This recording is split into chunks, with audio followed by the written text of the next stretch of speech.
Good morning.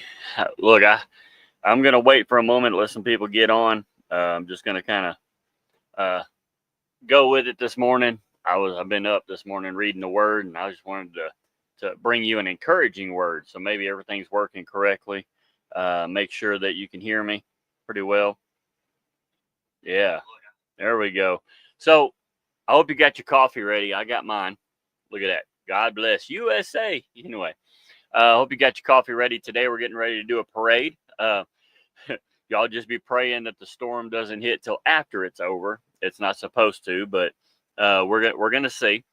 We are definitely gonna see how it's gonna work out. But God is gonna show up through this. Good morning, Pastor Jamie. I had to put it on the comments so I can see your comments. So I hope you have your coffee ready because today we're going to talk about something that we all wrestle with. And so go ahead and share this page. Go ahead and share.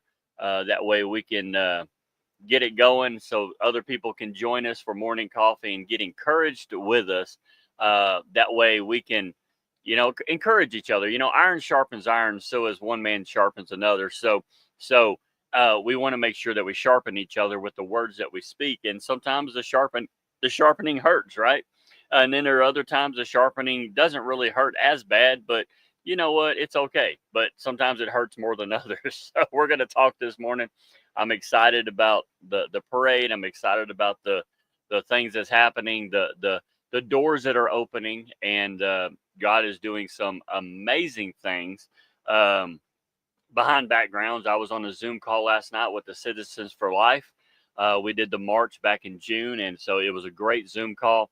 I have another Zoom today with the National Faith Advisory Board. So, but we will, in the midst of all that, we're still getting ready for the parade today, this evening. So, at the Tri-County Fair, I think Jeff and Sherry Easter are going to be there Sunday evening. So I don't know if we're going to make that or not, but we'll see what we can do. But that's going to be an awesome concert. If you're in Petersburg, Moorfield, Franklin, if you're in this region, this area, get here for that. That's going to be an awesome time. I love Jeff and Sherry Easter. My mom used to sing and their songs growing up, and they were huge for us growing up. And so, as our president says, it's going to be huge. Give me a drink of coffee and I'll get started. I love morning coffee. Some people say I need coffee and Jesus. I think I need Jesus, then coffee. But anyway, I want to talk today about something. What was last Sunday? Last Sunday. That was last Sunday? Did we miss it? Oh, I thought it was this Sunday. Okay, never mind. They won't be there this Sunday. I kept thinking it was this coming Sunday that they're going to be there. That's okay though. It's all good. Well, we know we're going to have a nice service here at the Father's house, so we want to invite y'all out 11 a.m. We'll let you know the exact location we're going to be at this week by the weekend. So hopefully by Thursday night or Friday. Man, it's okay. You know what? We're going to have a great service anyway. But with that being said, I want to talk with you this morning about something that we all wrestle with. And it's one word, and we all hate it: waiting. We hate waiting, and so that's one of the biggest things that we struggle with in ministry, in life, is always waiting for that breakthrough. Not just waiting in traffic, or not just waiting for your Amazon package to arrive at your front door. I'm talking about those deep, soul stretching seasons when it feels like God hit the pause button on your life. That's the kind of waiting I'm talking about. Like, Lord, when is this going to open up? When are the windows of heaven going to open up, and you're going to pour out the blessings that we cannot contain? You've prayed, you've fasted, you've cried, you've believed, and yet still it seems like nothing has moved. So the question rises this morning: what do you do when God says to wait? What do you do? See, waiting can feel like the most frustrating part of our Christian walk. And so when you have to wait on the Lord, it feels like it's the most frustrating part of our Christian walk. And let's be honest, we live in a world that worships speed. We microwave our meals. We want next day shipping, right? We scroll through videos in 15-second intervals, right? But God doesn't work on our time. He works on his time, and his time is perfect. Isaiah 40:31 says this, but they that wait upon the Lord shall renew their strength. But let's be real. Waiting doesn't always feel like renewal. Sometimes waiting feels like silence. And it feels like that. And sometimes it feels like rejection. Sometimes it even feels like maybe God forgot you. And I get it. I've been there. We all struggle in seasons like that. But here's the cool thing. I want you to hear me out. God's delays are not God's denials. Did you understand that? Delay doesn't mean he denied it. I remember when I left law enforcement and I stepped into ministry. There were months where it felt like nothing was moving. I had the calling, I had the fire, I had the faith, but doors were not opening. There were no doors that were opening in my life. I kept thinking, God, I left everything for this. Why is it taking so long? But it was in that season of pause that God was preparing me. He was detoxing my heart from all the trauma that I carried from the streets. He was renewing and rewiring my mindset for grace instead of grit, right?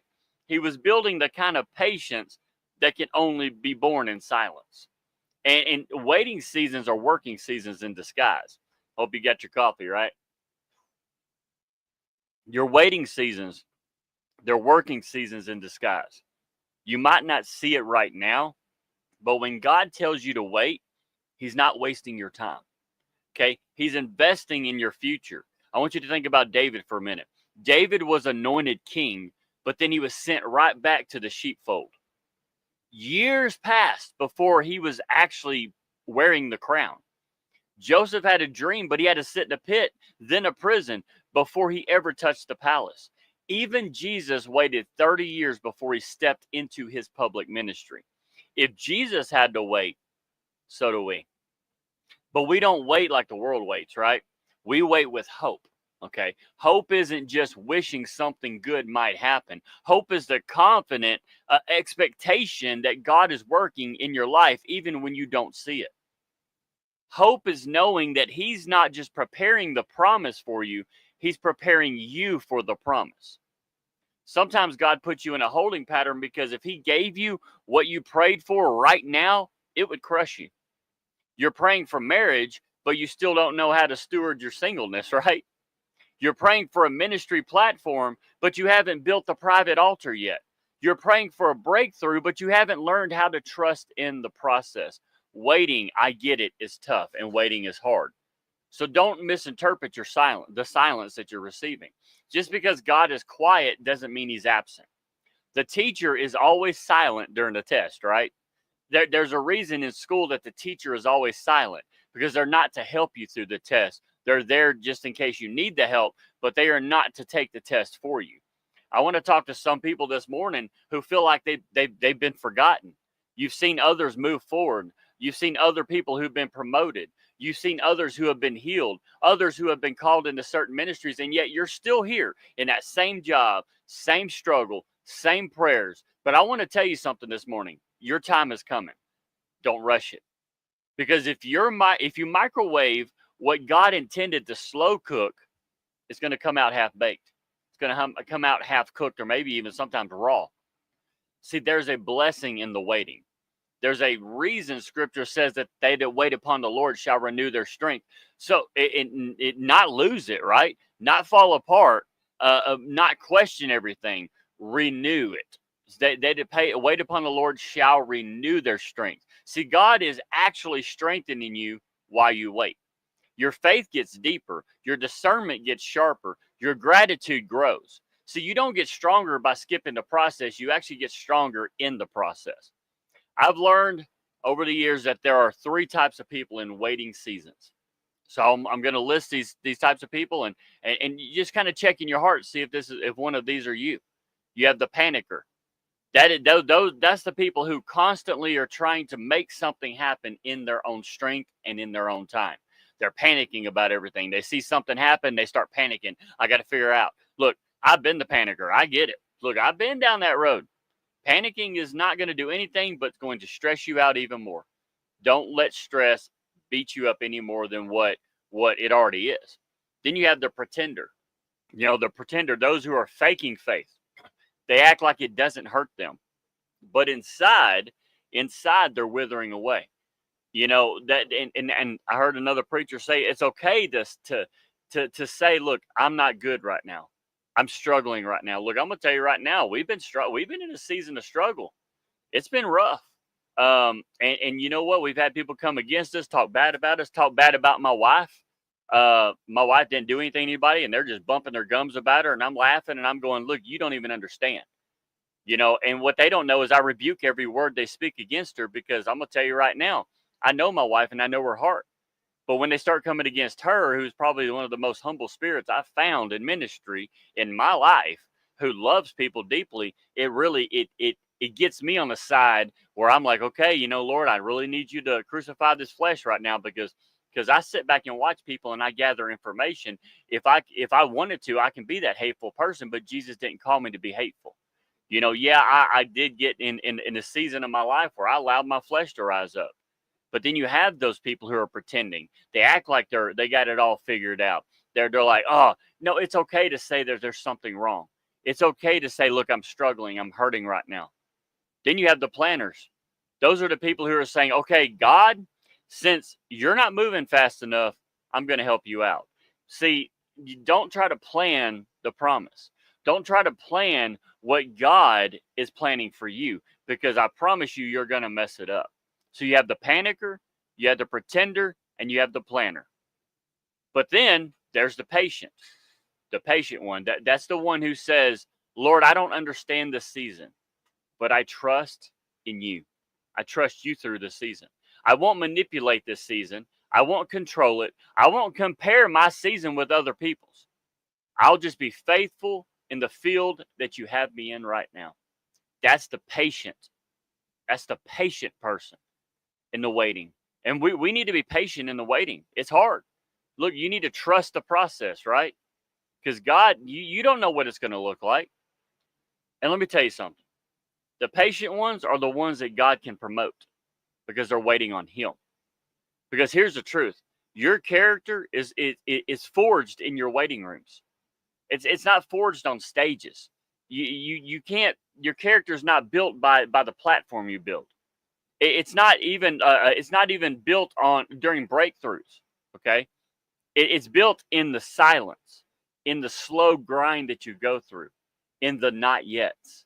That's where you become the kind of person who can carry the weight of the glory and not be crushed by it. And I want to encourage you this morning, because don't waste the wait, right? Worship in the waiting, serve in the waiting, sow in the waiting, grow in the waiting. See, God is not finished with you. Just because the chapter hasn't turned, in the book right now, just because the pages haven't turned doesn't mean the book is over yet. You're not late. You're not forgotten. You're not even behind. You're actually right on time for God's schedule. So trust the process, trust the waiting. And when he says go, when he says now, when he opens the door, it's going to happen so fast your head's going to spin. But you'll be ready, because you waited well. They that wait upon the Lord shall renew their strength. See, I want to pray for those of you this morning. You feel stuck. You feel like the pause button has been pressed on your life. You're frustrated. You're disappointed. Maybe even angry at God. I get it. But I also know that behind that curtain, he's orchestrating something that's bigger than you can see. Don't lose faith in the silence. Don't walk away in the waiting room. There's a lot of people who have been sick in the hospitals and they didn't make it past the waiting room. They were in the waiting room and then they left because they got tired of waiting. Then they never received the care that they needed. Your promise is worth your patience. Trust me, it's worth it. So breathe, sip your coffee, and remember, when God says wait, it's because he's worth waiting on. And if he's worth waiting on, can you imagine? He's able to do above and all what we ask. The unthinkable. All things are possible to Christ Jesus, then why don't we act like it? So trust the waiting this morning, because he doesn't have you waiting just because, he's being a mean God. He has you waiting because you're not ready for that next step yet. And chances are you're being molded and shaped into that person you're going to be. And you know what? If people speaking against you, just rebuke it in the name of Jesus and move on. They're going to bump their gums. They're going to talk about you, but you let them talk. You let them talk. You let them speak ill of you, and that's okay because God hears every word they're saying also. And you let them talk because he's got you. You know, and if you're waiting, it doesn't mean you did something wrong. If you're waiting, it could mean that you know, he's preparing you for something great. So let him do the preparing. That's it. They that wait upon the Lord shall renew their strength. It's okay to rest in him. It's okay to wait in him. Waiting is not a discipline measure. Waiting is actually a growth measure. I love y'all, and I hope that I know morning coffee is a little bit shorter, but have your coffee this morning, pray, read your word, and you know what? Go today with the mindset that, you know what, Lord, I may be waiting in you, but I'm still going to serve, because a waiter is someone who waits on people. So it doesn't mean you're not serving. I love y'all. God bless you. You have a wonderful morning.